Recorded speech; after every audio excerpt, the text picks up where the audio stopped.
whether it's my business or any business out there, I'm a firm believer in my heart of hearts that it's not about having resources, it's about being resourceful, right? And everything that you need is already around you. It's just the fact if you can see it or not.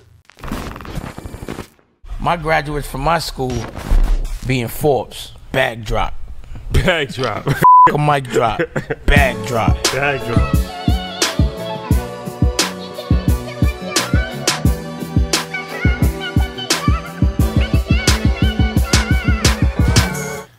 All right, guys. Welcome back. EYL LA edition. I thought you were going to say we home again. Well, second home for sure. Third home, Atlanta. Don't forget Atlanta. Atlanta, Miami, LA. We home. We have a lot of different homes. There you go. But this is something that we've been looking forward to for a long time. Shout out to our good friend Charlemagne the God. Yeah. So I think he was the first person that actually told me about Humble, and Humble is actually his business advisor, financial advisor, life advisor, wealth manager. Wealth manager. So that was the first time I actually heard about him. And then we interviewed Bobby Wagner, and Bobby Wagner had mentioned Humble as well. I saw you put that clip on your Instagram. Yeah, it was a nice clip. So Humble Lukanga. Yeah. Lukanga, that's perfect. Okay. Shout out to Shadi on the pronunciation. So Humble, he is actually the CEO of Lifeline Financial Group. So Lifeline Financial Group is a boutique financial planning firm, wealth management firm with 3 locations, LA, Denver, and Houston. They have 50 employees, and they manage over $500 million in assets, right? Yeah, $500 million, yeah. $500 million does sound better. Sounds better. Sounds better. A little over $500 million. $500 million. But it's a full service financial planning firm. So they have tax planning, they have wealth management, they have estate planning, and they have, different areas, and they have different people like that'll work with a client. So, and they work with very high profile clients in sports and entertainment. Some of their clients, you might have heard of them. Maybe. Issa Rae. Yep. We talked about Charlemagne the God, Lonzo Ball, Bobby Wagner. My God. Just to name a few. So it's really dope, and I'm really excited to have this conversation because anybody that watches EYL, they know that's actually was my background before doing this. Was for 12 years, I was a financial advisor, helping people with, investments and insurance, estate planning, stuff like that. And that was my original plan. My original plan was to scale it onto the level like that you're at, because I saw the need, especially for sports entertainment. It always bothered me that all of these guys have all of these money, but most of their representation is white. Yeah, and it's not like, it's not of the culture. So when I found out about you, I'm like, oh, this is actually dope, because that's something that I had always kind of envisioned. That was my first plan, to actually grow a firm to the level that you're at right now. So kudos to you first and foremost. Thank you. Because I know firsthand that it's not easy. There was some athletes that we was close to. Yeah. We almost had a few. Yep. That's another story. He was close. I was like, yo, Shadi, get it. We all out here. Yep. Shout out to the 9.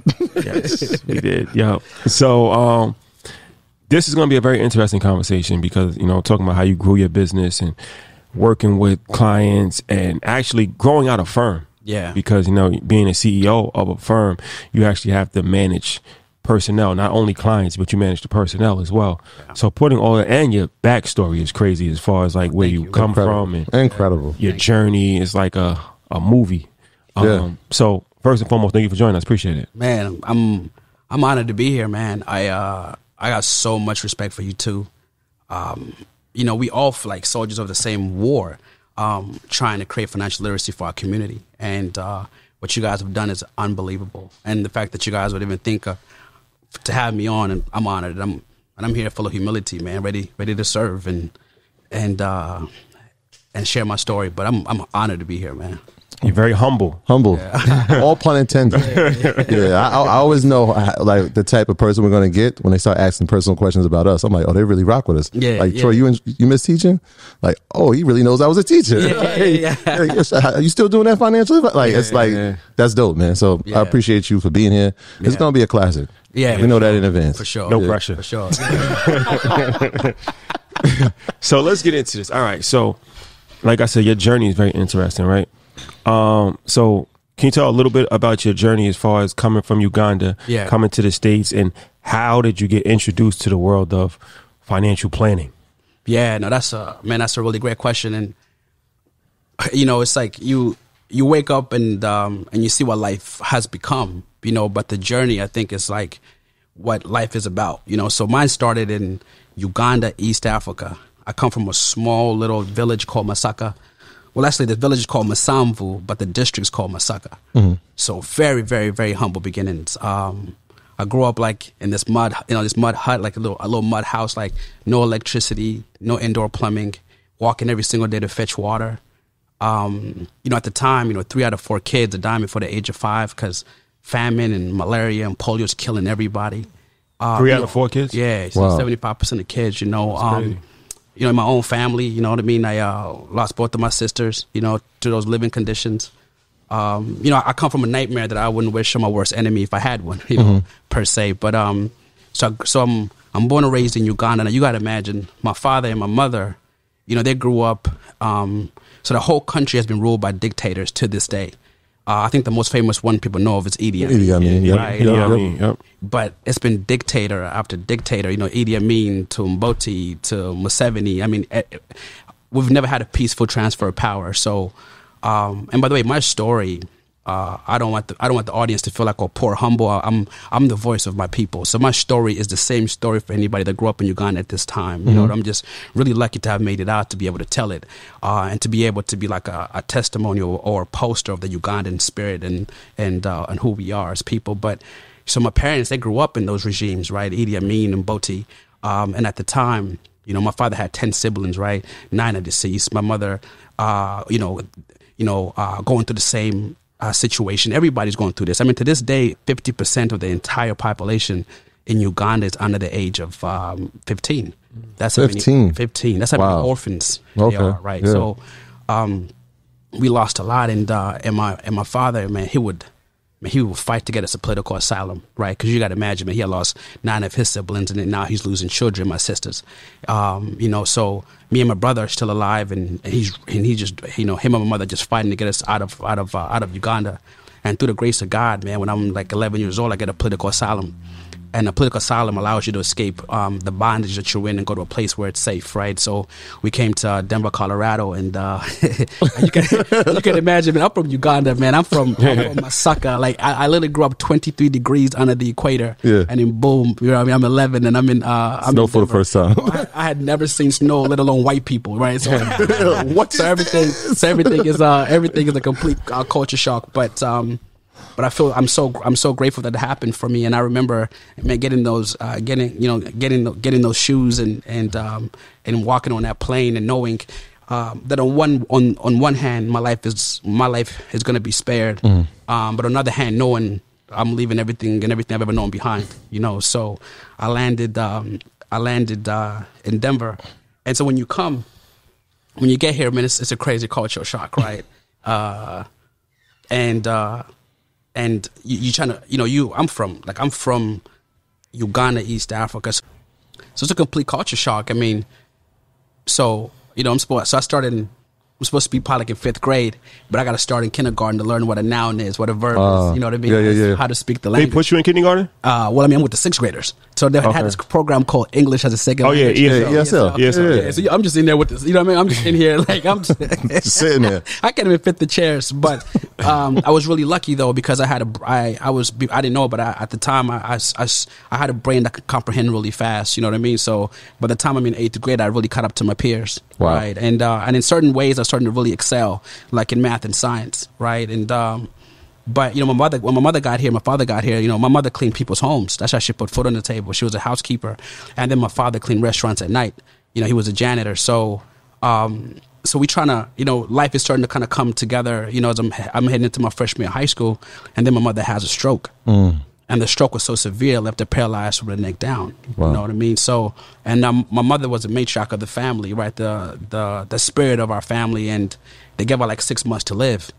So, and they wanted to put like in a hospital, right, where like a nurse's assistant can take care of her until her dying day. And my father refused. And he was already my hero, but in that moment, he became my example, right? And he said, "No, I'm not doing that." You know, he said, if somebody's going to bathe her, take her to the bathroom, brush your teeth, wiper, it's going to be me. So he sits me down and he says, okay, Humble, I'm going to take care of your mother all day, but you got to take over the cleaning shifts at night. So this is how I'm getting into finance, right? So he sat me down. He says, okay, so this is the plan, man. After school, so I remember like it was yesterday, man. I would wake up at 5:45 in the morning. I'd be at the school stop, a bus stop at 6:45. I'd be at school at 7:15. Get back home at 3:30. I would do my homework, eat something, take a nap, and by like 8 o'clock, my old man is dropping me off to clean office buildings and Bennigan's and Applebee's and you name it. How old are you at this point? At this point, I'm barely 15. Okay. Yeah. So it was in those nights, man, where your friends are at a high school party or playing a sport or maybe just resting because they got an exam and you up cleaning toilets and bathrooms. It was in that moment where I said, I got to change the curse of poverty for my family. I felt like, man, this curse of poverty has to stop with me. And that's when I started to kind of figure out like, how can you make that possible? And so every night I would clean, man. Every night I would clean. There'd be some times when my father would come help me if I have like an exam or something. But I cleaned so much, and when you clean that much, I don't care how much you shower or put cocoa butter on, you can't take the stench of bleach off your hands. You know what I mean? But I knew that if I gotta find a way to change the curse of poverty for my family, And the first time I remember, I had a beautiful high school principal, man, and he's passed on, but he was incredible, man. His name was John Buckner, and Mr. Buckner was like he was a legend in all of our eyes who went to high school at the time, and he just took a liking to me.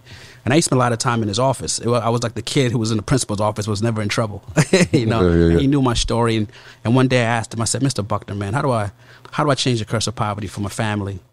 And he was like, man, you got to learn how money works. And it just like, I was like, what do you mean how money works? You know what I mean? Yeah. Money works? What does that actually mean? And he said, okay, man, he introduced me to Think and Grow Rich by Napoleon Hill. And I'm sure you guys read that book. I mean, it just changed my life. Like Napoleon wrote his principles and this was the first book that I read that didn't teach you what to think, but how to think, and how to make sure that your dreams are bigger than your bedroom window, right? How to think positively, how all these different things. It just inspired me. It's probably the first book that I got a sense of worth, right? And then he also introduced me to Rich Dad, Poor Dad. And I read that book as well, and I was like, oh man, so I started to feel really, really, really inspired. Now, mind you, my mother is fighting at this point, so she's alive past 6 months. Through her courage and God's grace and my father's love, she's fighting. So she ended up staying alive my whole high school career. So I literally became a professional janitor. You know what I mean? Yeah. To this day, I'm not taking out the trash. Right? I'm done. You've done. I'm done. I did my time bit. served. But I remember being really inspired to where my senior year, I asked my father if I can drop one of the restaurants to pick up a paper route so I can have access to the Financial Times. And so then he introduced me to Warren Buffett, and I started reading about all these luminaries, and I said, man, I'm going to do something about this. But I had no idea what I was going to do until I got to college, right? So my mother ends up passing away from the stroke eventually. Now, in my culture, it was important. In our culture, we have to bury her back where we're from, so she can go to rest with her ancestors. And so we're en route to go have the funeral in Uganda. Yeah. And then my father has a heart attack and he passes away. Yeah. En route. En route. So as you're going on the airplane, on the airplane, he had a heart attack on the airplane. Yeah, he passes away. As you're going to your mom's funeral, your dad passes. Yeah, he actually died en route through Egypt, right? So, make a long story short, now I definitely had to put both parents to rest at relatively almost the same time. It's crazy. So I get back now. At this point, man, I had pretty much lost my entire family and my immediate family, except for my brother, who I would unfortunately lose in a car accident in 2017. But I get back, I'm the only person in America right now, and I was in the library, and I read this article that said 78% of all professional athletes in the NFL were going broke 2 to 3 years after they retired. And I remember reading this article, man, and it broke my heart because I said, "This is when you go to this is at New Mexico." Yeah, this is when I'm back to New Mexico. Yeah, Lobos. You're Lobos. Yeah. So you're coming back. You're going to college. Yeah, now I'm back. Now I'm in school, right? Yeah. And you got to imagine, it's the hardest moment of my life, man. If life is glass, there's pieces of mine everywhere, right? So I'm just trying to pick up a piece every single day, and And I'm a nerd. I love to read, so I spend a lot of time in the library, mostly because they had free tea and free snacks. I just go in there and eat, save some money. Very important. You know what I'm saying? So, but I read this article, man, and it broke my heart because these young men were coming from their own struggle, having an opportunity to build generational wealth and freedom for their families, but ending up worse than even they started in most times. In most cases, and it didn't make sense to me because they all had these financial advisors and agents and there's these business teams around them. So how was 8 out of 10 going broke, right? I became obsessed with it. I became obsessed, and I was trying to figure out why this was happening, especially to men that look like me at such a rapid rate. Mm-hmm. And the more and more and more that I dug into, it was so negative and disparaging towards these young men. Or they're reckless, they're unintelligent, they're undisciplined. But it didn't make sense to me because they all had these business teams, right? These agents, financial advisors, and everybody. And it became quite clear to me that they were being taken advantage of. Because if you go to a hospital and 8 out of 10 patients are dying 2 to 3 years after they leave that hospital, you're not calling those patients, reckless or unintelligent or undisciplined, right? You're saying, what the hell is going on with the doctors? And so it was in that moment, in the hardest moment of my life, where I said, man, I found it was like almost like God was speaking to me, because this love that I had found in high school for finance was now finding a mission, right? And the more I dug into us as in our community, the same thing was happening to our athletes, same thing was happening to our entertainers. And as we know, these are our heroes, mm-hmm. right? This is how we were able to get out of slavery, and was through entertainment and through sports. Like these are our heroes, and they all ending up in destitute. So I said, I want to do something about this, right? And when you're young, you have no idea how hard it's going to be. But through the grace of God and all of my teammates that work with me, I think we've built the most dynamic business and wealth management firm in the country. For our athletes and our entertainers and our executives, and it's been the honor of my life to lead this firm to ensure that we build generational wealth, which equates to generational freedom. You know what I mean? Mm-hmm. But that's a long story to. No, that's a powerful story. To explain. No, it was definitely good. It was good to get the backstory. Yeah, all right, so let's get into this. So you have one of the top wealth management firms in the world. Yeah, but. All right. What were the steps to do that? As far as like you said, okay, I want to get into finance, right? Did you start working for a firm at first and get your Series 6, Series 7, and stuff like that? Like, what were the steps that you actually got? Because there's a lot of people that are financial advisors, but there's not a lot of people that actually own their own financial planning firm. Yeah. Most people work for either, institutions on the insurance side or on the investment side. Like they might work for like Fidelity, or they might work for like an insurance company. So how did you take the steps to actually, and doing it at a young age, what were the steps to actually go to be an entrepreneur and have, the firm? That's a really great question, man. I was coming of age in that 2007, 2008 when the world was on fire.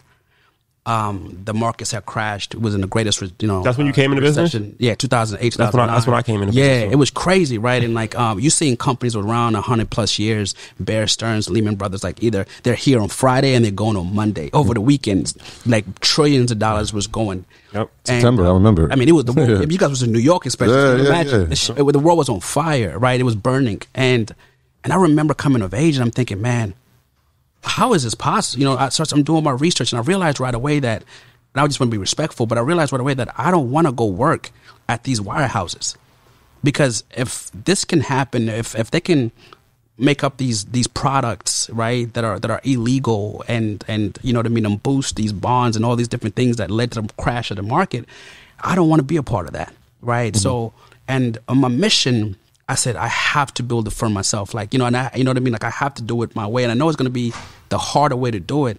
But I had two goals. I wanted to protect people that look like me. I help them build generational wealth and freedom. And then I wanted to give amazing jobs to people that look like me who wanted to work in this industry, right?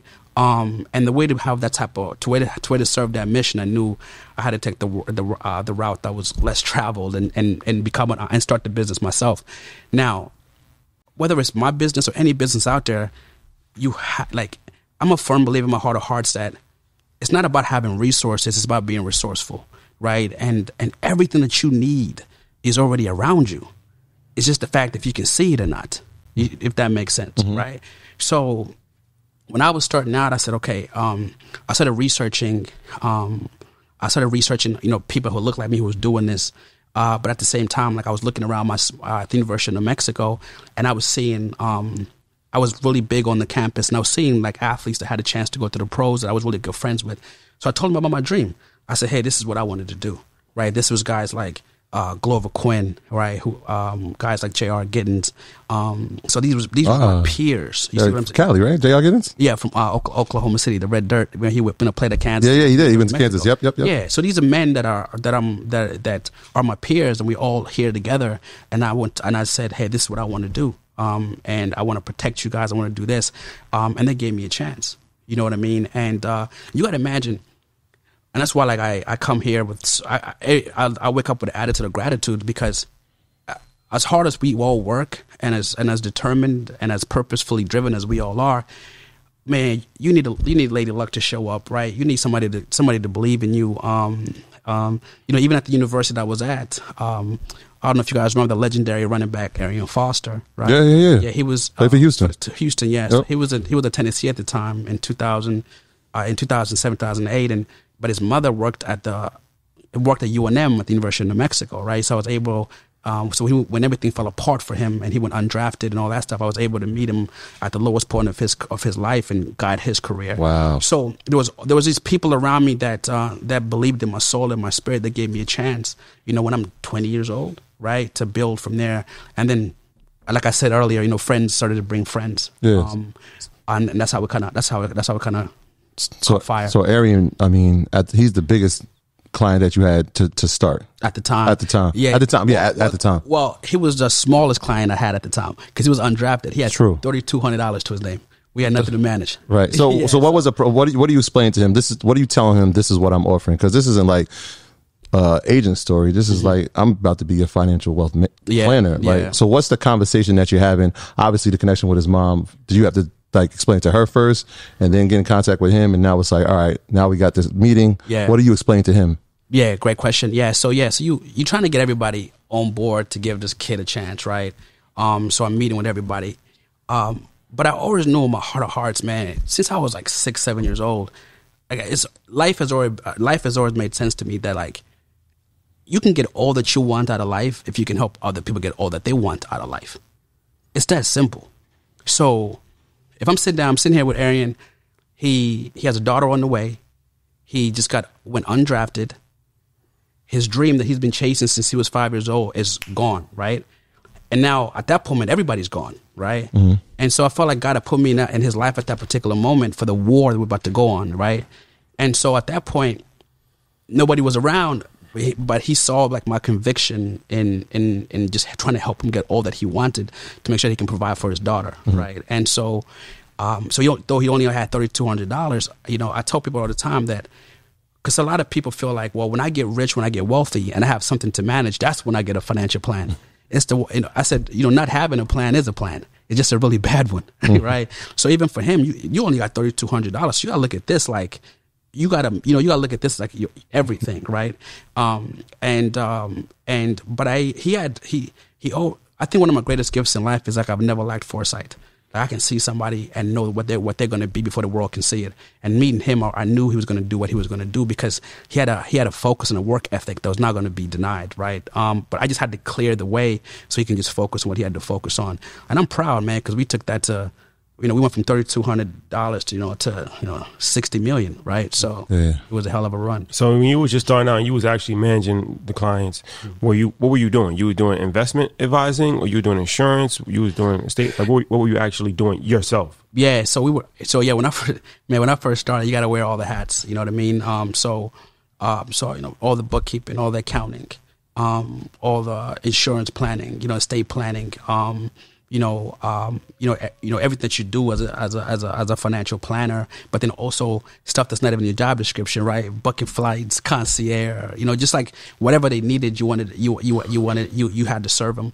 And as the firm grew, then you brought on more, you brought on more people to kind of help you, right? But initially, you got to wear all the hats, Yeah. So as you said, as the firm grew, so at what point, how many clients?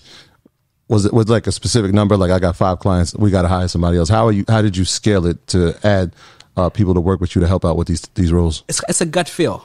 You know what I mean? And also sometimes you're taking on more than you can afford, just hoping through God's grace. You know what I'm saying? Because like, but also people believe in you along the way, right? So, like my brother Tony, who you guys know, I was mentoring him for a long time. That's funny. He said he mentored you. That's what he said? I'm joking. Shout out to Tony. He teaches me things every day. But I love our story because like you asked, like when I met Tony, he was he was already like doing sports management, working in a law firm, making 6 figures, really successful, and I was mentoring him every step of the way to make sure that he was making the right decisions to be successful in sports. And then but the whole time in the back of my mind, I knew I was just grooming him to come be my head of sports, right? Yeah.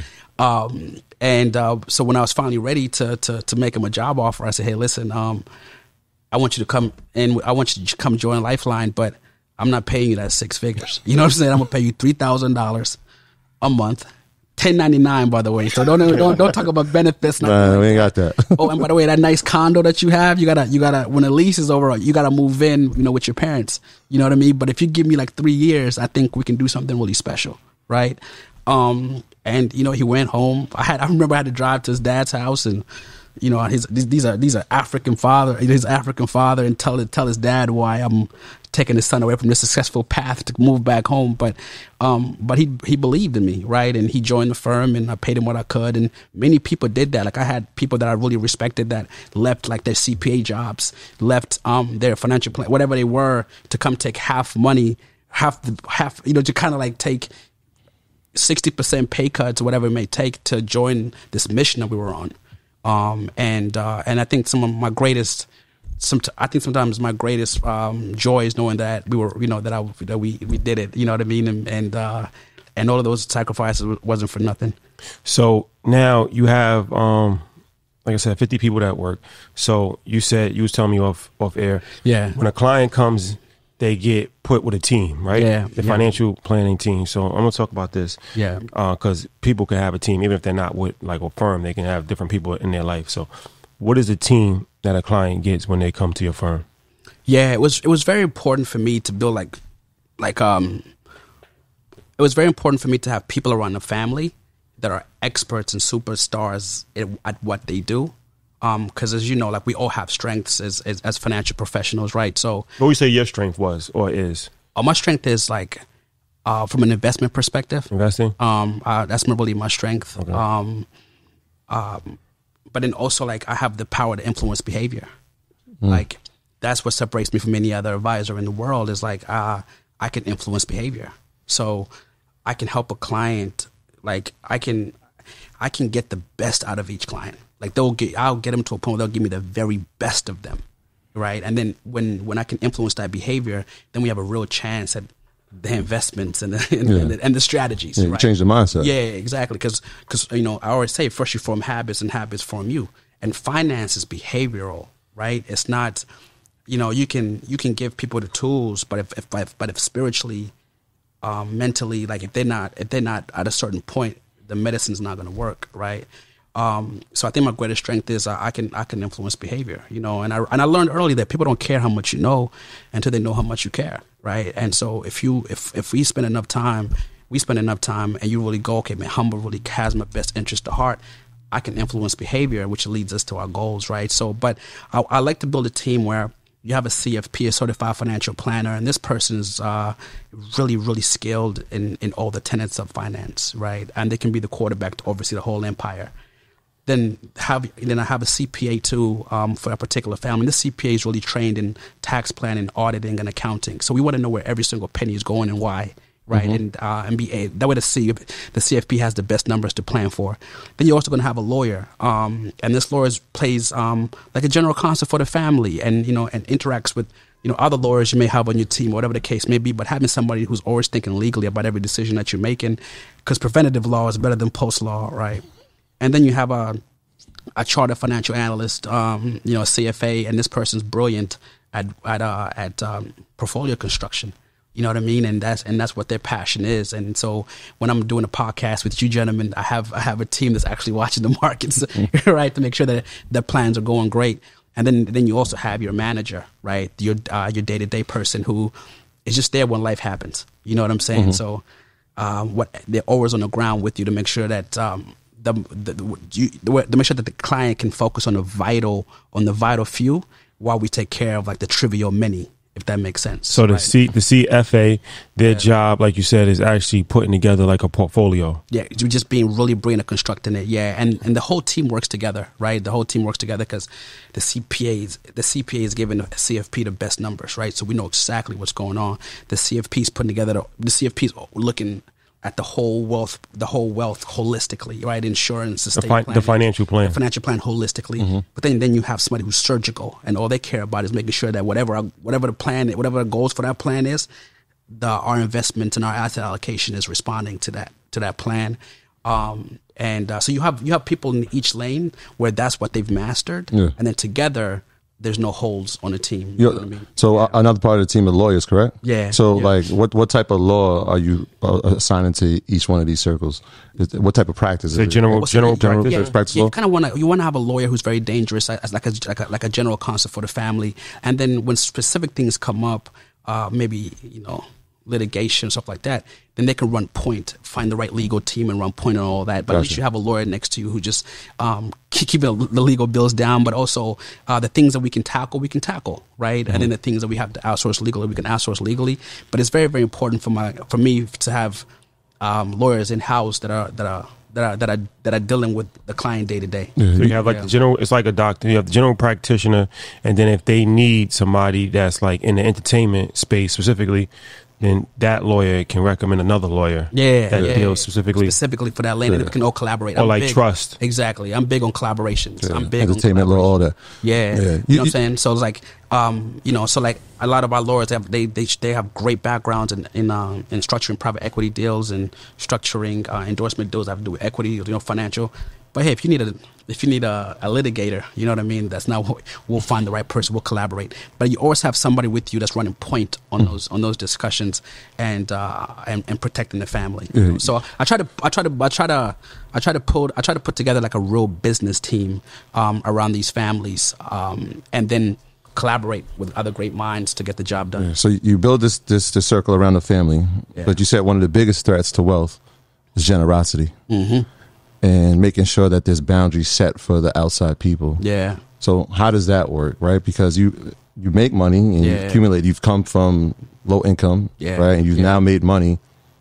There's that guilt, that survivor's remorse, right? I got to help everybody else. So how does the team tell the actual family members and friends who've grown up with you now, here are the boundaries, or tell the athlete or the entertainer, here are the boundaries that are set for you, and you got to stick to them? Yeah, great question. I understand the survivor's guilt deeply. You know what I mean? You're talking to a man who's lost his entire family, right? My father, my mother, my sisters, my siblings, everybody, right? So then you make it and you become, whatever people define as success. You're a multimillionaire, and you do feel, and I feel in my heart of hearts, is you got to help because so many people helped you get here, right? So I understand these clients at a level that I understand them intricately because I'm going through the same thing. I'm the person in my family that's done that, right? And I think sometimes what people say is like, watch out for your family, right? And it's so disrespectful to the family.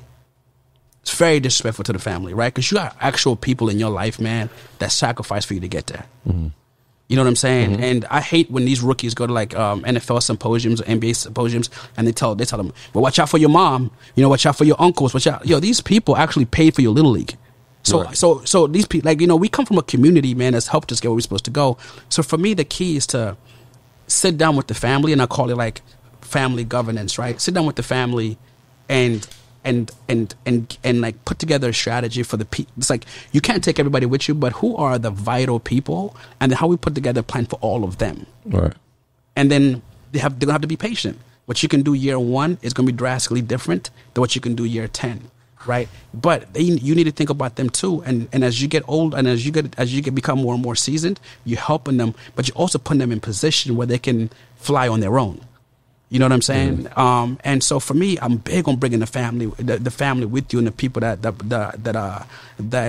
helped you, but coming up with clear ways to make sure that because if the tree can get strong, they know the branches can flourish, right? So you got to get the family to give the time for the tree to get really, really strong. But those branches need to flourish as well. Yeah, that's important. I mean, I don't think I've ever heard somebody speak on that, like in that terms. It was like, if I can make sure that the family's straight, they're going to make sure that the person that's generating the wealth is straight. And so curating the plan. Like, I know we grew up in, and we talked about the Iverson story. Right. And it was like, wait, how did he squander all that? Well, he was taking care of a lot of people that were around him, extended family at that. But not having a plan for them, it could cost him. Absolutely. And everybody can't go. You know what I mean? Everybody can't go. Everybody can't go. Yeah. So, not everybody needs to go. Yeah. But there are people in your life, man, that if it wasn't for them, there's no way you'll be where you are. And there's a humility that comes from honoring that.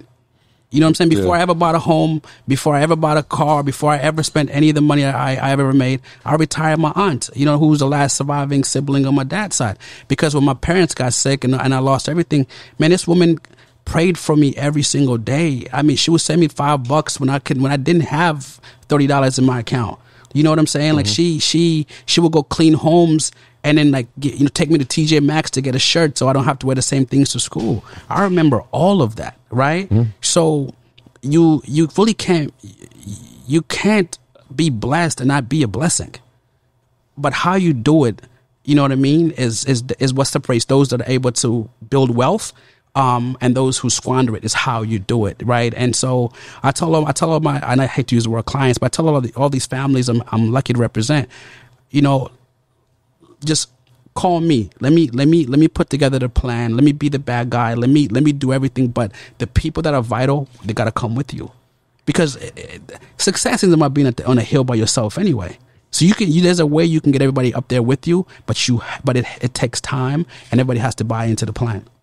So let's talk about this financial planning team again. I want to get back to this because I think there's lessons for the average person where it's like people will say, okay, well, obviously if you Lonzo Ball, you can afford to have, you know, all these different people, but just the average person is like, you can have, you know, an accountant, that's somebody that's doing your taxes, somebody that, you know, if you're working with a financial advisor and they can, you know, help you with like investing or insurance and stuff like that. And then a lawyer, you know, to help you, you know, with a will. You don't have to be rich to have that, but it's important to have different people in place. Yeah. So I say that to say, I'll just ask about a couple different areas of that. So like from the tax planning standpoint, right? What are some things that like from your clients that like if you get a client and you'll do like an audit that you see like there's mistakes that were made or like things that are common mistakes with like athletes or entertainers that they're not taking full advantage of the tax law? Like, you know, what is some of your CPAs doing to kind of help your clients out with that? You know, the athletes and entertainers are extremely, extremely complicated. That's why I have like a tax department, tax experts, because these guys are paying taxes in every place, in every city that they're, you know, in states that they're playing. You know, state and maybe the city tax. Yeah, too. You got state, you got city tax, jock tax, got jock tax. I mean, these things are complicated. You see an athlete's tax return. It's like this, right? So it's important to have, once again, experts in that lane that deal with tax strategies every single day. And then obviously entertainers. I mean, entertainers don't get taxes taken out, right? So if you do a show, if you do a movie and, you know, you make, you know, let's say they'll give you $20 million, you're getting a $20 million check, but that check has taxes, it has all types of things, right? So I think a lot of people, what we try to do is make sure, first of all, set up the right corporate structure, you know what I mean? And try to get your money into an entity and not get paid directly. Right, that because when you put it into a business, you have a lot bit more freedom for tax write-offs, a lot bit more freedom for protection from a liability perspective.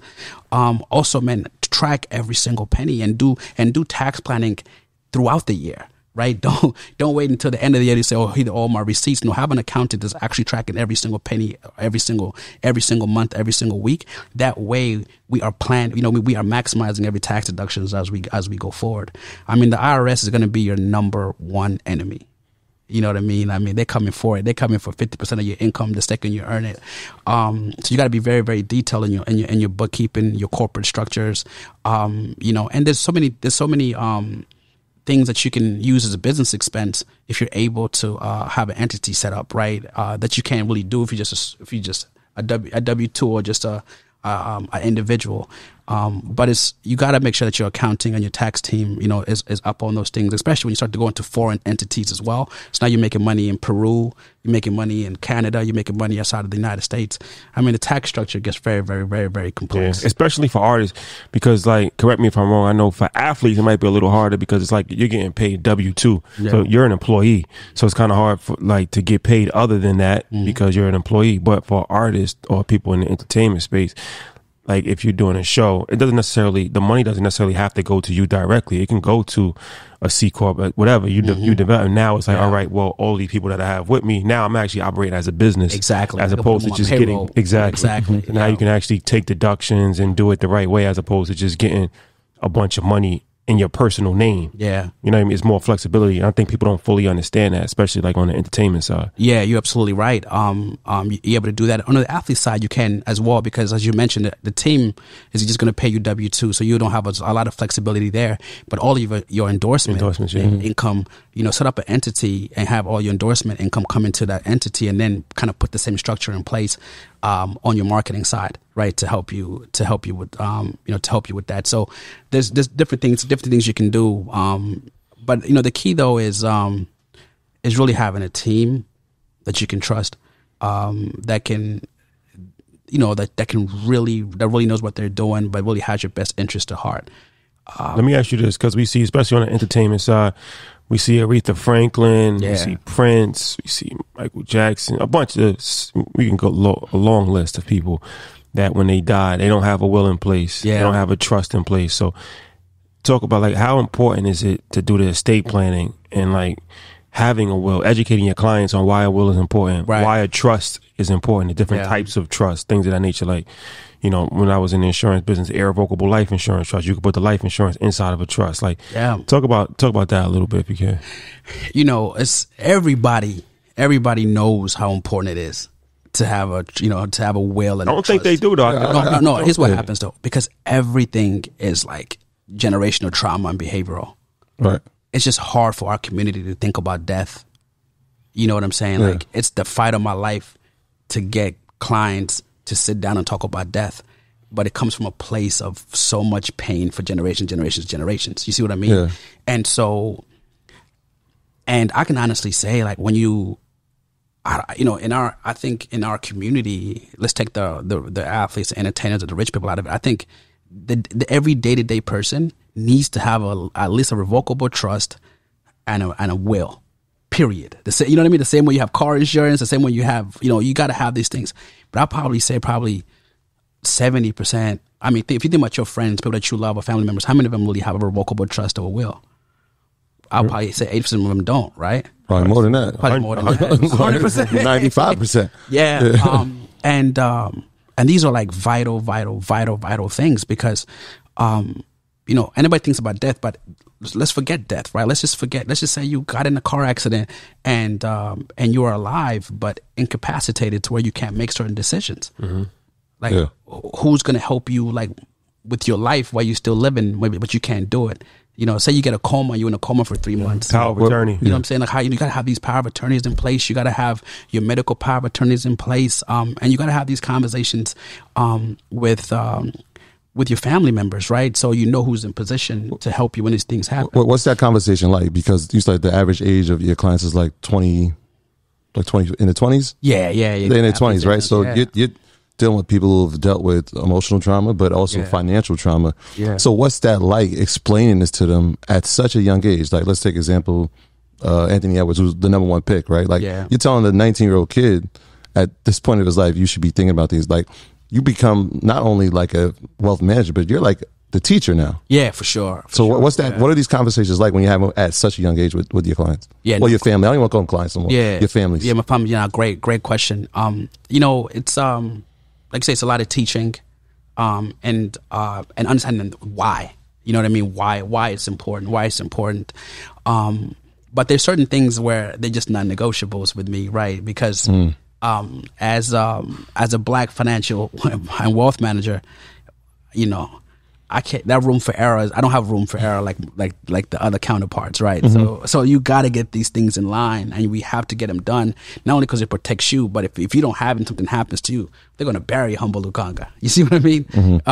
But those conversations are tough because they've never thought about it before, and nobody in the family has ever thought about it before. So this is a whole new world when you come. You're 19 years old and you're worth millions and millions of dollars. Like that's not an everyday thing, So that's why I always go back to like love and trust, and that's why I got into this business. It's like, man, this is a people business, man, and nobody cares how much you know until they know how much you care. Yeah. And once these young men or these young women understand my heart and what I'm here to serve, I'm able to have these conversations. And sometimes, I'm 35 years old. Sometimes I'm more like of a father figure, right. Or like an uncle. And most times I might be the only black man that they've ever met in their lives that's like successful, right?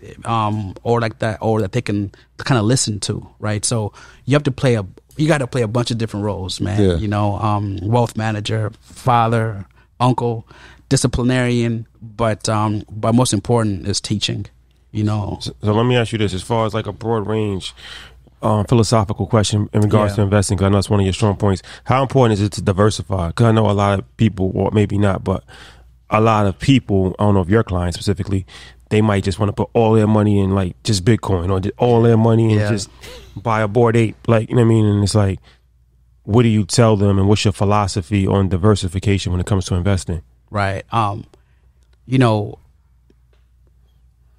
So let me take a step back. I want to be as authentic as humanly possible from my perspective. So the clients that I manage, right?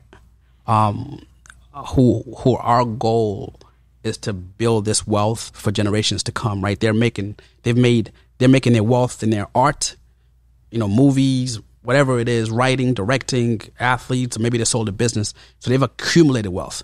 So now my job when I get in there is to make sure that we take this wealth, we protect it, we grow it, and then we transfer it. So when I'm dealing with my particular clients, diversification is key, right? Because you never, ever, ever want to put all your eggs in one basket to say, so there's different asset classes, and you got to be very careful that you are very diversified. That way, if one asset class goes down, you still have a portfolio that's strong, right? Now, if I'm talking to a younger me, right, has a dream of building a company, has a dream of being an entrepreneur, has a dream of escaping poverty, has a dream of changing the trajectory of his family's life, you don't have the luxury of diversification if you're trying to be an entrepreneur. Like you got to go all in. You got to go all in. Like there's no, if you really want to change the trajectory of your life, like you have to be an inch wide and a mile deep of where you're going to invest everything.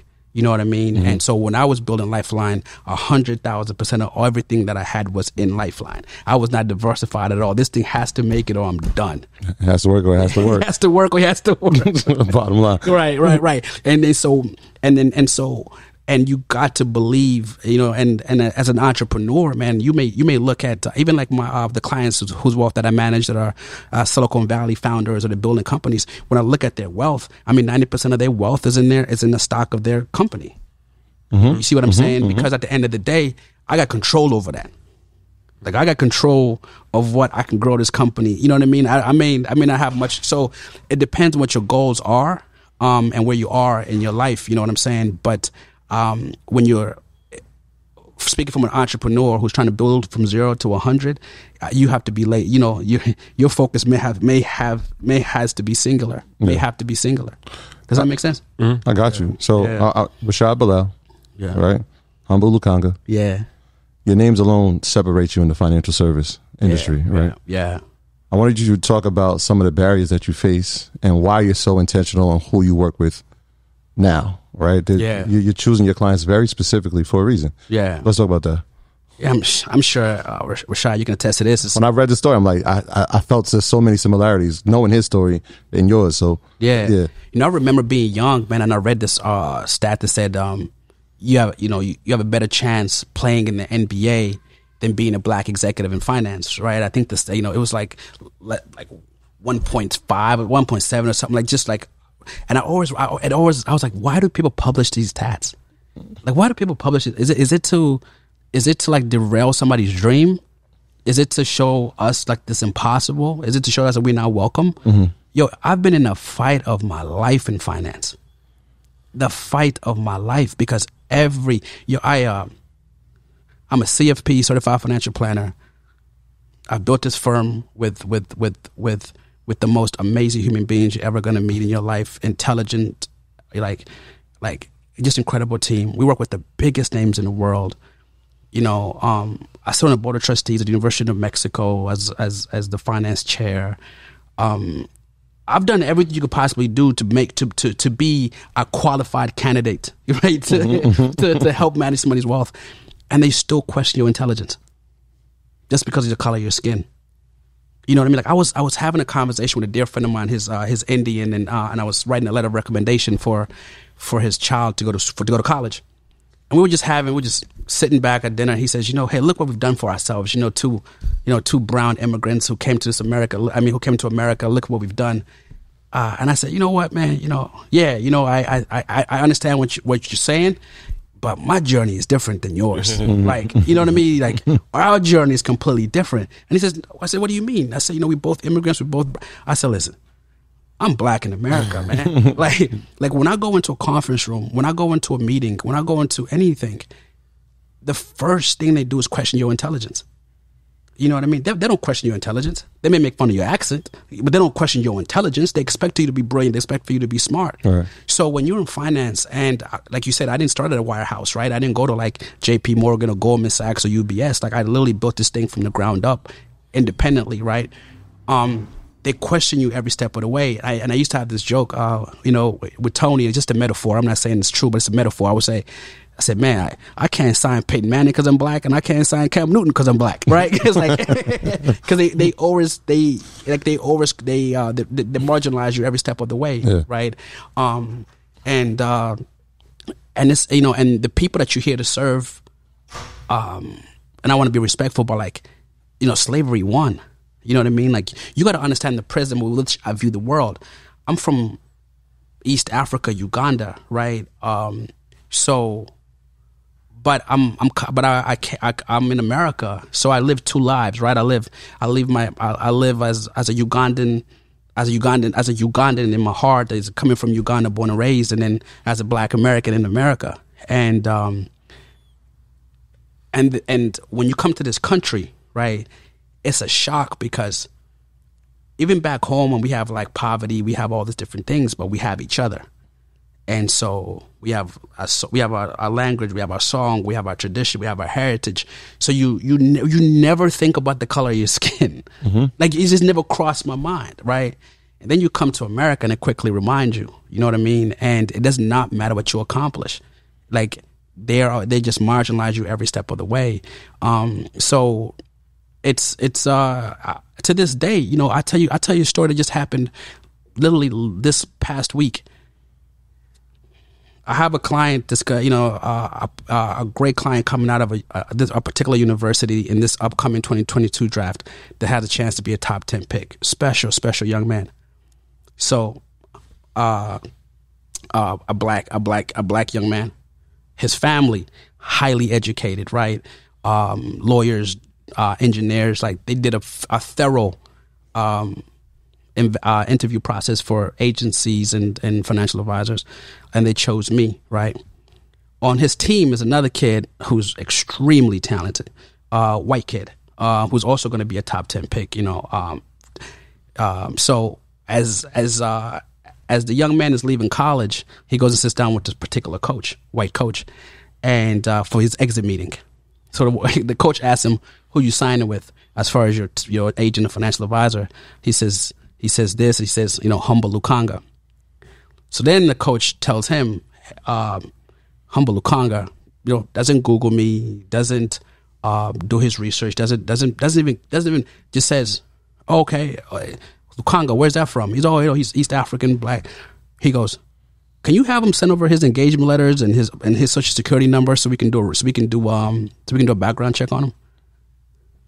I was livid. I said, listen, did they ask the white kid if his financial advisor can turn in their engagement letters and their social security number? I said, you know what? I said, if that's the process for this university, I'm all in. But if that's the humble Lukanga special, tell him I said, fuck him. Get him on the phone. You know what I mean? But it's just like stuff like that happens all the time, no matter where you are in your career. Yeah, like the higher you go, the more you see. But it's tough to even get to your level to see that. Yeah. You know what I mean? So it doesn't change. And that's why I tell anybody, it's just like, just keep going, man. Because there'll never be a time there'll never be a time in this country where we don't get marginalized like that, especially in finance. You know what I mean? And so they question your intelligence every step of the way, but you just have to keep being dynamic. So, how do you get clients? Like, what's your process for referrals? Like, is it through center of influences? Do you actually recruit people? Like, what's the... Great question. Like, there's some moments in time where I see somebody and I know I was born to represent them. And so I'm going to go get them by any means necessary, right? I'm going to go get to them, right? I'm going to find a way to go meet their families.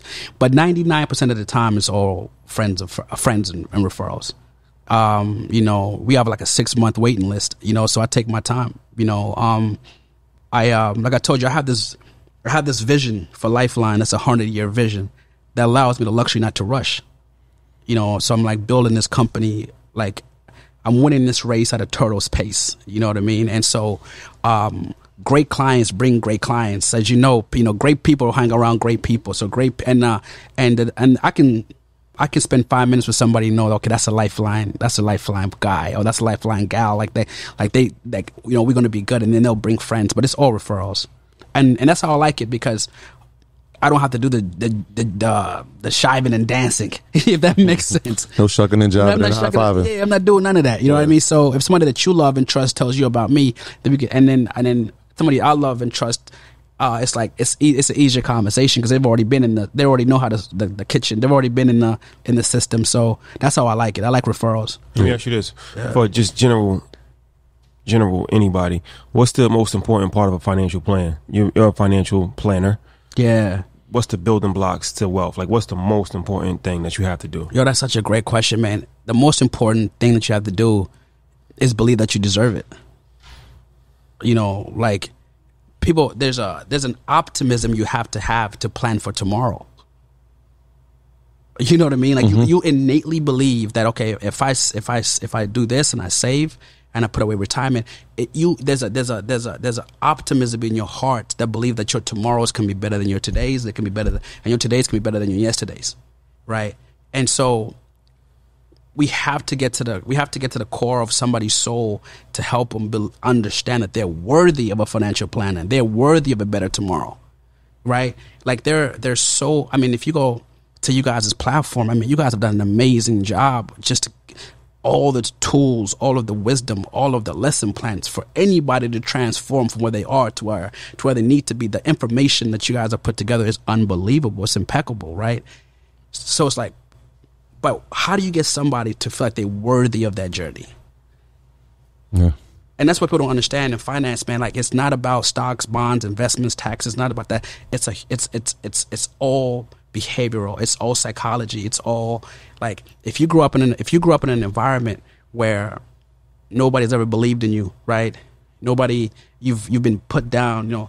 America's had a knee on your neck for your whole life. When do you start to breathe and start to think about, okay, let me plan for tomorrow, right? You're like, fuck that, I'm living for today. You see what I'm saying? So the most important thing, in my honest opinion, man, is like sitting down with somebody and dealing with the trauma, dealing with that generational pain, and getting them to a place where they're healthy to receive whatever transformation advice that you have, right? Mm-hmm. And that's the book I'm working on. It's I'm working on a book called The Humble Way, 10 Steps to Financial Freedom. And it's all behavioral. Just trying to get somebody's mind to shift. Because once that shift happens, and you as a teacher, you see it in the kid. Yeah. Once that shift happens, it's over. It's a light bulb. It's a light bulb effect. It's over. But man, it starts in here. You know what I'm saying? And what I've seen is that when it comes to financial literacy in our community, we've been, it's like there's a trauma there to where, like, you've been living check to check for so long that you haven't even thought about, planning for tomorrow when you're trying to get through today. You know what I mean? So that the most important thing I think is to put that joy and that spirit back in somebody where they go, you know what, my life has worth, and my life, the days of my life, can be better, and they deserve to be better. You know what I mean? And once you get there, then you have an opportunity to be able to put together a financial plan that somebody can stick to. You know what I mean? Yeah. But the most important thing is when you get to a financial plan is you really have to understand your spending and why you make the certain decisions that you make. You know what I mean? You about to say something? I believe that spending is directly linked to your value system. You know what I mean? Like whatever you value, wherever you are, whatever values or principles you embody, you can be found in that money trail. You know what I mean? And so you can't invest, you can't save, you can't do anything if you know what I mean? If somebody has a crazy spending, if their values haven't been set in a way where their spending is under control. Discipline. Yeah. So you started in around 2009, 2010. Yeah. Right. And so you're getting to the point now where you're having guys and ladies who gone into a career and are now probably retired from their career. Yeah, for sure. Yeah. And so, number one, as they transition into that new part of their life, is that same family that you built around them now guiding them maybe into a new career or entrepreneurial world? And on the other end of the spectrum, the people who are just starting, are we getting their minds thinking, right? Because at the end of the day, they are high paid employees. Mm-hmm. Are we getting them ideas to say, all right, here's some entrepreneurial things based on your personality? Yeah. Are we doing that? Yeah, that's a great question. Yeah. So for me, you have to start with the end in mind. And athletes, especially athletes, they die twice. Like the entertainers can stay creative their whole lives. So even if they don't want to act anymore, they still, there's so many things that they because they have a skill set that doesn't expire. But our athletes, man, even if you have a long career, you're still going to retire in your 30s. Now you still have another 60, 70 years to go. So what are you going to do with the next chapter? Right. Mm-hmm. And that's why you see what breaks my heart, where you see a lot of retired guys, end up like, suicide or things of that nature, because now everybody's gone that was there, that was making money. The marketing agents are gone, the sports agents are gone, the financial advisors are gone. Everybody is gone who was on the payroll getting money from. Now that you're retired, there's another kid coming. And so for me, for all my retired guys, it was so important for me that their second career is smooth, right? Or if they just want to, because you miss so much time being an athlete. It didn't hit me, man. I was talking to somebody like a while ago. He said, you know what? When they retired, he was like, this is my first Thanksgiving. I haven't had Thanksgiving with my family. You know what I mean? I was like, that's crazy, because they miss everything. Yeah. So whether you want to go right into a new career, or like a new challenge, we have to make a plan for that. Or if you just want to take your kids to school, man, you know what I mean? Things that we take for granted. They'll pick them up, or coach that little league team or whatever. We have protected your wealth so much that you can do whatever you want to do. You know what I'm saying? You don't have to do. There's nothing that you need to do, right? But it's so important that when they at the height of their career, that they're building relationships that are going to help them transcend the next chapter of their career. So I'm always forcing clients to come with me to conferences. I'm always forcing them to take this meeting, take that meeting. Hey, when you land in the city, you may have to play on Sunday, but that Saturday, like, you have some time off. You know what I mean? So instead of hanging with the boys or going to let's just go take a meeting in that city. And it's going to be hard when you're 20, 21, 22 to kind of know what you want to do 10 years from now. But just keep taking meetings. You know what I mean? And just keep meeting good people. And eventually you're gonna figure it out. You know what I mean? But I feel like my role as a wealth manager is a lifelong role, and so it's very, very important that I'm not going anywhere, right? So it's very, very important that each decade, especially post retirement, that these athletes predominantly are still successul. Yeah, what about the mental piece? Because obviously you're the wealth manager, but we've seen athletes and entertainers who struggle with mental health. Mm-hmm. And so we saw Kevin Love, who said, you know what, I need to step away. Simone Biles at the Olympics, I need to step away. What about that component? Is that something that your team is building, or down the road, we're looking like we need to add this component because more athletes, we're seeing this is happening more frequently? Yeah, another great question. You know, I grew, like when I started finances, I always managed finances since day one in a equilateral triangle. One side of that triangle was the economic capital. Of course, it's the financial planning, taxes, investments, you name it. Okay. But the other triangle was what I call the social capital. Like, what do you want your legacy to be? And how are you impacting your family, your neighborhood, your community, the state, the country, and eventually the world? What's that plan? And the other plan was what you're talking about, this mental wealth, spiritual capital. It's like, how are you healing? You know what I mean? Like, what books are you reading? Are you talking to a therapist? How's your mental? How are you feeling? I've always managed a client, especially these really dynamic athletes, especially the football stars, in that equilateral triangle. You know what I mean? And not one triangle was more important than the other, right? Because if you have somebody who's mentally and spiritually, man, growing and healing, they're making a big impact, you know, and they're living a life that's bigger than themselves, and then they're doing something with and they're doing the right things with their finances. You have a really, really, really complete human being, right? And that person can change the world. But since day one, I've understood that trauma, and we've always managed. I've always thought of myself like, I don't really manage wealth. I manage wellness. So that's a great question, Troy. Yeah. Pleasure, my brother. So what's your plans? Like, what's your next 10 years look like for you? What would you like to take the company? Like, I know you say you're writing a book. Like, what's on your vision board for this year and the next decade? You know, it's a really, really great question. You know, and I've started to take life 10 years at a time, you know, and then divide those 10 years into halves. So the first 5 and the second 5. And I was talking to my mentor about this, and you know, when I think about, I'm 35, so I'm going to the second part of my 40s, you know what I mean? And so I try to... Yes, he said he's 35.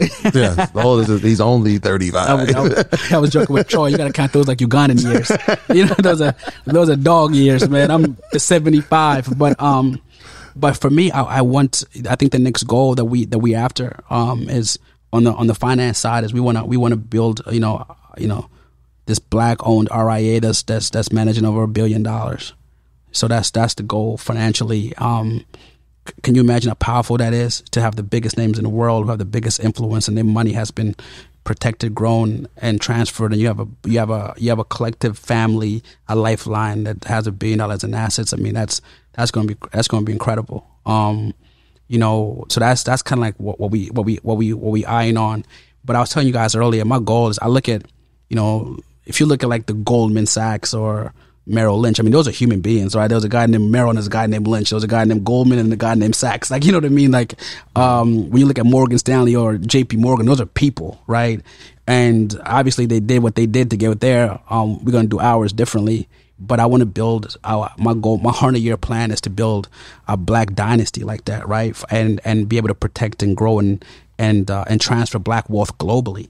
Right, so if you're in South America, you know, obviously the continent, you know, North America, and you want a place, man, where people that look like you, where you're dynamic, you have a place where people that look like you can manage your money. And then if you're somebody like me or Rashad, you want to work in this business, you have a place you can come. You know what I'm saying? And I always joke, if you come to Lifeline headquarters, man, you'll see, like, it'll feel like Spellman and Morehouse had a baby. You know what I'm saying?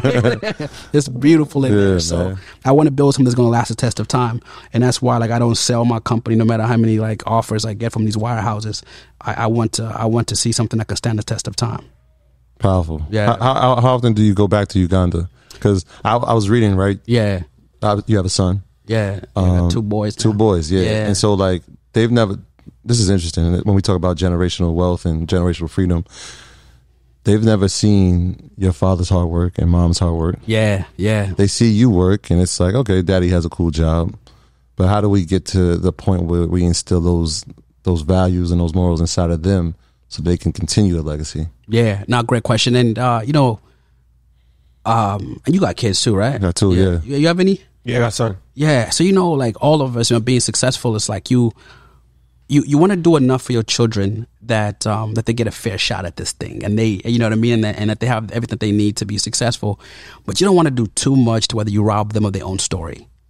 because that's the key in life, is your story, right? Because it's never about like what you become, but it's about who you become, right? And so when I think about my sons who are going to come into a world of opulence, you know, my oldest, who's 7, like, I teach him, you know, you spend a third, you save a third, you give a third. I keep it that simple, right?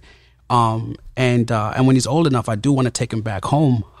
So for example, for his fall break, you know, I took him and we just spent like 5 days at orphanages, you know what I mean? Like, cooking, cleaning, playing with the kids. And after we left the orphanages, I said, why was it so important? What do you think was so important for me that we spent time doing this? And he said, well, Papa, he said, 2 reasons. 1, so I can bring joy to others.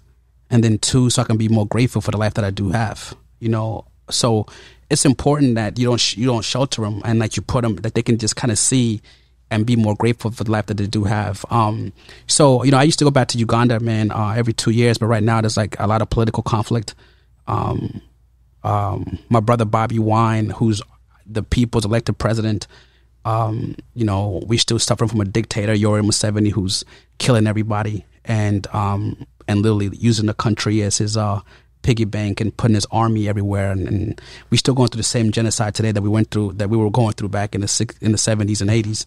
So it's not safe to bring my kids. But one day when my brother Bobby Wine is president, we'll rejoice in a free Uganda, and I can't wait to bring my sons to the village I grew up in, so they can see with their whole, you know, with their own lives. Because right now, my oldest, man, you know, he'll not finish his food. And I'll be like, finish your food. He'll come back to the dinner table, you know, okay, I know it's from you. You're from Uganda. Yeah. They wish they had. Where was J. Cole playing basketball at? Yeah. Was that? J. Cole. Where? Rwanda. Yeah, that's our neighbor. Yeah. Right, that's next door, right? Right next door. Yeah. But I can't wait, man. Can you imagine? We coming with you. No, that'd be incredible, man. Yeah, we coming with you. Yo, free Uganda. We're gonna do this in Uganda. Yeah, we coming. You know, that's a fact. With the new president, it's gonna be incredible. Yeah, we definitely owe Africa a second visit. We went a couple months ago. We went to Lagos, Nigeria, and we went to Egypt. Yeah. So it was good vibes out there. So now we gotta go back. We gotta go to Ghana. We gotta go all over. Oh man, that's I just got a text about Ghana today. Yeah. Well, you know I tell all my friends, man. I said, man, you gotta go home. You know, like go back home, and because you know we always get excited when we see our brothers from the States. You know, like, you guys feel that love when you touch down. Like, it's like you never left. Right? David O, shout out to him, and we interviewed him, and he was like, "Yeah, welcome home. First and foremost, welcome home. Welcome home." Yeah, we get so excited when we see our brothers from the States, man. We get so excited. So you gotta go to the continent. That's it. Absolutely. Absolutely. Yeah. What would you like to leave the people with? Anything that, you know? I know you're not really on social media like that, so I usually ask like social media handles, but you can say that if you want. But whatever you want to leave the people with. You can. I don't really post much, but you can find me at Humble with the period at the end on IG, and at H2 Humble on Twitter. But for me, you know, my goal is to help people transform tragedy to triumph. Like, you know, it's wherever you find yourself, right? Whether it's whatever dream you might have, man, like whether it's starting your own financial firm or creating, you know, a legendary platform to educate the masses, or whatever your dream is, man, just go do it. You know what I mean? Just go do it.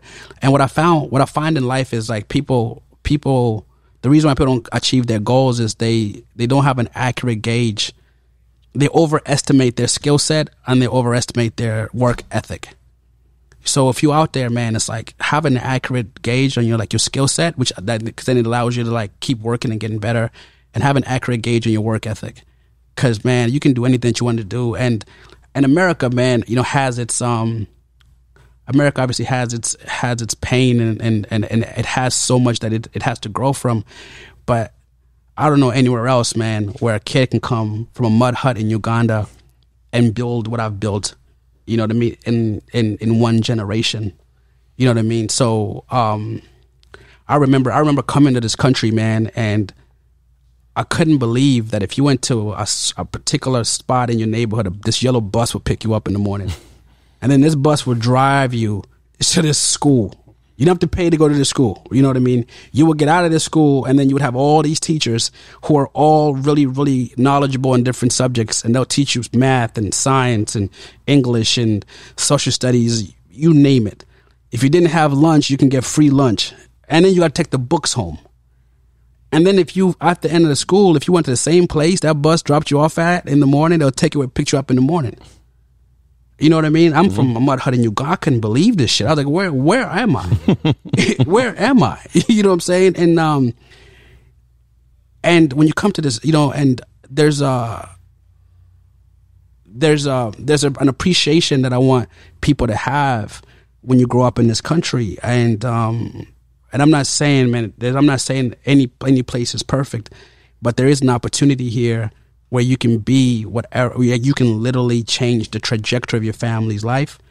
And so I want to be an example for people to look at my story and say, man, this kid lost everything. Right? He came from genocide in East Uganda, and he came here and built, you know, and was able to build something big, right? It's not that it's been easy, but it's been meaningful. You know what I mean? So my last words, just like whoever's watching this, is don't look and find faults of why you can't do something, man. Like, look and find inspiration. You know what I mean? And I hope I can be that for somebody today. There you have it, ladies and gentlemen. Troy, housekeeping items? Oh, man, powerful. Shout out to everybody on patreon.com. Shout out to all our EYL University members, all the earners that are in there, over 12,000 of you. We love every single one of you. Shout out to all our professors for just educating the masses. Shout out to the whole team, man. Shout out to the merch team. It's been an incredible journey, man, and I'm just uplifted, man. Shout out to Humble for blessing us today, man. I greatly appreciate you being here. Yeah, for sure. Thank you guys for rocking with us. We'll see you next week. Shout out to y'all, man. Shout out to y'all. You guys are legendary. I think I've done like 2 interviews, man. When they call me, I'm here. That's why he said Google them. Good luck. Yeah. This will be the testimony right here. Man, you guys, I want to give you your flowers, man. Man, I wish there were words to adequately describe how important what you guys are doing.